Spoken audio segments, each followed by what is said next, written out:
La Herencia Citizen TV May 24, 2023 update. Opens the door for her and says, "Let's go." They head to the meeting together, and as they are both walking down the office staircase, their hands accidentally brush. Sarah quickly pulls hers away. They share an uneasy look, and it seems like maybe both siblings felt a little jolt of electricity at the touch.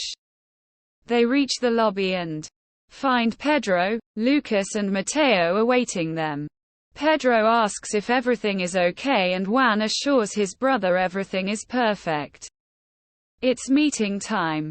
Brandon has ridden into town on his bike and is nervously awaiting Dulce. He checks his hair, he checks his breath, straightens his clothes, and he goes straight corny the second he sees her. This dude is a heartbreaker in training, but he needs more training. Dulce is laid back and friendly. As Brandon is falling all over himself trying to ask her to go out with him. There's all kinds of cool places in town he'd like to take her. Dulce thinks it sounds cool, but she won't be allowed to go out with a boy, especially not after what happened last night. Brandon wants to know what happened last night, but Dulce doesn't fill him in. She suggests they exchange numbers instead so they can text, and Brandon is excited about the idea. After she translates it to Spanish so he can understand, right up until the moment he realizes his phone is running out of battery. The horror. He is so embarrassed and aghast with himself for daring to do such a thing as let his cell phone die that he tosses his hands furiously through his hair and takes off on his bike in shame. Dulce laughs, as she should. Deborah is roaming around town when she comes upon the shop of Mrs. Milan, as she prefers to be called. This is no accident, my friends. She plays the unwitting new-in-town role perfectly. But we clearly see her take a good look at Prospero's name on the sign outside before entering the store. Meanwhile, Mrs. Milan is so thrilled to have a woman of style enter her shop that she waves Beatriz off and attends to Senora Deborah herself. Deborah starts off by asking for a particular wine that she must have known, or at least strongly suspected they wouldn't have. Mrs. Milan is just so embarrassed that she doesn't have anything like that and hurries to offer her coffee instead. The same way Brandon was falling all over himself to impress Dulce, Mrs. Milan is falling all over herself to impress her husband's mistress. If only she knew. Deborah seems to have no shame and no qualms in befriending our unwitting shopkeep. The only thing of interest we really learn is that Prospero is apparently well known in the fashion world, but he is very bad with public relations. Rose invites Deborah over to the house for a visit, and Deb would just love to take her up on that sometime. But for right now she has to run. Busy, busy, busy. Deborah leaves. Rose picks up her cup and tries to mimic her mannerisms, and Beatriz watches amused but trying not to laugh. Cornelio is working and watching Tadeo at the same time. Tadeo is bored and wants to go visit his grandpa or Tio Pedro, but they can't because Daddy has to work. Tadeo does what bored children being half-watched do, and gets himself into mischief. He climbs up onto the clothesline trying to be a bird, and Cornelio turns just in time to warn him too late to be careful. Tadeo falls and Cornelio rushes with absolute panic to his unconscious son's side. It couldn't be time for an emergency blood transfusion already, could it? Back to the big official board meeting held to decide whether or not Sarah gets to work at the avocado company, and all of Viewerville is wondering how anything ever gets done at this company if they have to call a board meeting every time they make a hiring decision. Juan informs his brothers why they are all here this morning, even though they already knew, and mentions they have copies of Sarah's resume and project samples in their emails. We see Mateo glancing through this. Juan says Sarah's work is impressive and Sarah smiles. Of note, Simon isn't physically present at the meeting but he has joined via webcam.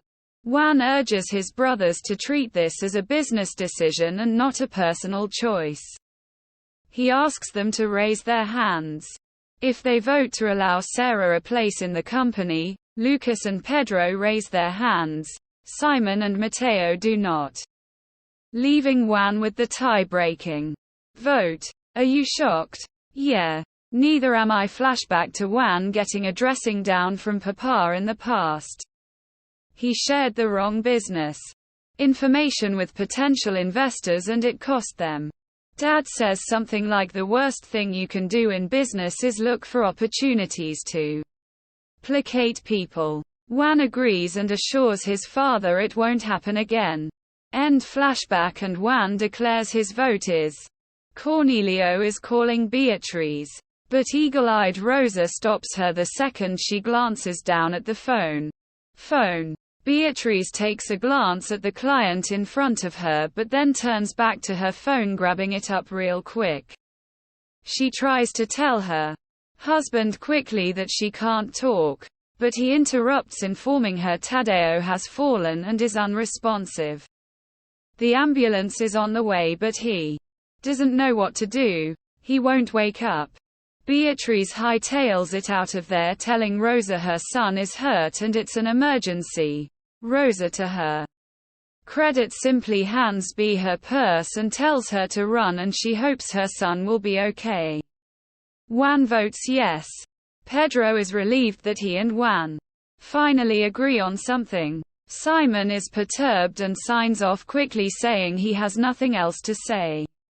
Lucas is ready to celebrate and share with all his followers this wonderful news, but Juan reminds him he doesn't want him publishing their family business on his channel.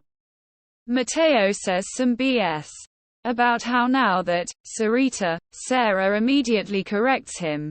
It's Sarah has arrived to take their inheritance. He hopes she won't be taking one of their offices as well. Juan admonishes his brother to be serious and announces Sarah will be a part of the company starting immediately. He asks Sarah if she has anything to say and she's just overwhelmed because she thought for a minute he was going to vote against her. Pedro says no way. Who wouldn't want her in their company? Juan says Sarah's qualifications are good and he likes her ideas. In fact, he wants to talk to her about one of them right away. Pedro once again welcomes his Hermanita to the company, giving her his hand and his cheesiest smile. Sarah gives him a pretty smile in return and a look that says he isn't as smooth as he thinks he is, but only says thank you. She tells everyone that she is going to work hard and make their father proud. Juan advises Sarah to contact Simon to have him get her up to speed and that she will be the director of finance. Julieta is walking in the hallway with some assistant asking for some report. It appears she too works for the company. She goes downstairs and is surprised to find Alondra in the lobby. Alondra's come because she wants to talk about that idea she told her sister about the other day. She wants to present it to Julieta, well, and Lucas too, of course. Bruno just happens to walk by in that moment, as every good assistant should, and Julieta asks him if Juan is in the conference room with his brothers. Yep, Bruno confirms, and Sarah too. Julieta reacts to Sarah's name as if she's been told Sarah is naked in Juan's bedroom rather than fully dressed in the company conference room. Cornelio is in the hospital anxiously waiting at the bedside of the still unconscious Tadeo, telling him all about the fun they will have when he wakes up. Beatriz rushes in, all frantic and crying and desperate to know her baby is going to be okay. They are waiting for the test results and Beatriz naturally. The Del Monte brothers are leaving the meeting and Pedro gets another call, this time from Cornelio. He takes He quickly assures Cornelio he's on his way. He hangs up and tells his brothers Tadeo fell and is very seriously injured. He has to go. Juan offers to go with him and tells Bruno to get his car. Matteo says no, let's take my car, it'll be faster. And Lucas says he's going too. Pedro stops all his brothers short. You are busy. I'll go alone. The boys explain to Sarah that Tadeo is like their nephew and that Pedro especially loves him like his very own. Julieta approaches Juan and voices her hopes everything will be fine and gives him a pointed kiss in front of Sarah. Matteo is more bothered by this than Sarah. Julieta asks what the meeting was about and Juan gives her the good news that Sarah is joining the company. He adds on to the fun by declaring Sarah and Simon will be sharing an office until Sarah's office can be prepared. Alondra speaks up and interjects that she has a project idea that she would like to share with them. Julieta confirms Alondra has told her the idea and Juan will love it. Juan asks Lucas to hear Alondra's proposal and he is happy to oblige. Juan reminds him not to forget about one of his reports and he agrees, and then turns to leave with Alondra. Julieta goes in for more inappropriate workplace kisses and Juan doesn't object. Matteo and Sarah definitely look like they do though. Pedro is looking even more pensive than ever, repeating over and over. Simon is raging around his bedroom, upset over the injustice of having to work with Sarah, when Modesto arrives with his lunch. Simon gives Modesto attitude and he calls him on it. It's not my fault. Come to think of it, it's not Sarah's fault either, Modesto points out. Modesto acknowledges Deb is awful but none of this is Sarah's responsibility. And Simon should give his sister a chance. Simon disagrees. He blames both Deborah and Sarah. He says he doesn't know what's wrong with him and he can't control himself. But Modesto calls him on that too. He absolutely can control himself and he has to choose to. Modesto has hopes that they can get along and make the most of the next year.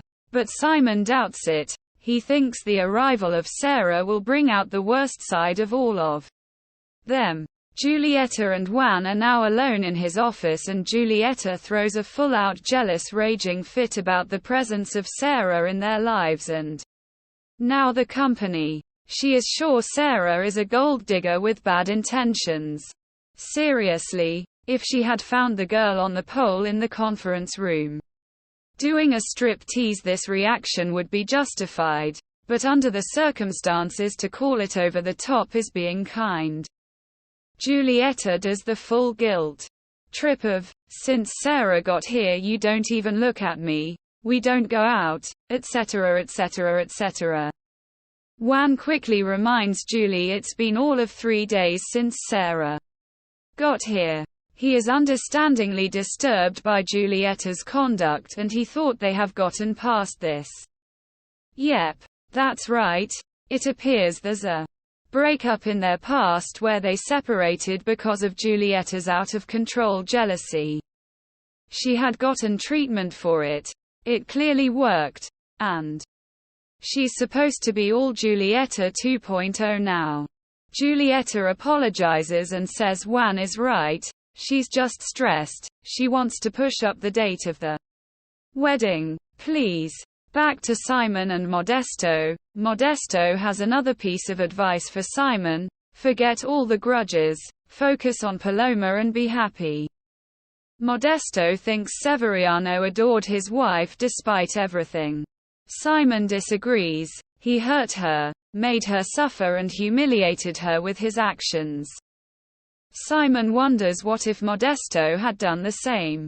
And Modesto says there's no way he would have betrayed his late wife, she would have killed him. Lol, but the situations are different. Simon has a secret and he wants to tell it to Modesto. We see a flashback of Simon with his mom and learn the secret. Catalina Del Monte knew about Severiano's affair with Deb. She knew he had a daughter and she admitted as much to Simon before she died. She tried to assure him that his father loved him despite his errors because every love is distinct. Love doesn't subtract, it multiplies. Simon doesn't want his brothers to know that their mom told him this secret and Modesto agrees not to tell. Back in the hospital, Beatriz reminds Cornelio to inform his father about the accident and Pedro arrives on the scene. He goes to Tadeo's bedside and starts the same conversation Cornelio had been having about how Tadeo needs to wake up because his birthday party is coming up and it's gonna be epic. Pedro is going to give him a horse as he promised. Pedro is even crying and he stumbles over saying he is his uncle. Cornelio too comes to the bed and points out that he had been telling Tadeo the same. Tadeo awakens and says, "Papi," and I suppose it's supposed to be questionable whom he means since both men are there side by side. But I'm sure the kid is just calling for Cornelio.